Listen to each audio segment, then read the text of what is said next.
S Majumdar কায়োপ্র্যাকটিক।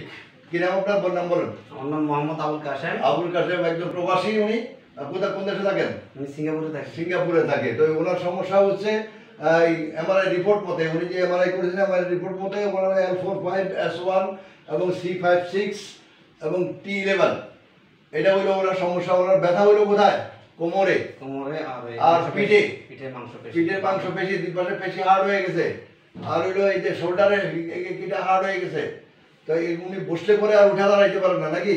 জি, মানে সমস্যাটা বলেন। আস্তে আস্তে আমি যখন বসে থাকি 5-10 মিনিট, হ্যাঁ, মানে সরাসরি সোজা হয়ে দাঁড়াইতে পারি না। আর মানে তখন 2-4 মিনিট পরে আস্তে আস্তে আস্তে আস্তে সোজা দাঁড়াইতে পারে। তো আমরা এখনো চিকিৎসা শুরু করি নাই। আমরা আজকে প্রথম ওনাকে চিকিৎসার জন্য নিয়েছি এবং আজকে থেকে আমরা চিকিৎসা শুরু করবো। চিকিৎসা শেষ হলে আরেকটা ভিডিও দেবো। খোদা হাফেজ।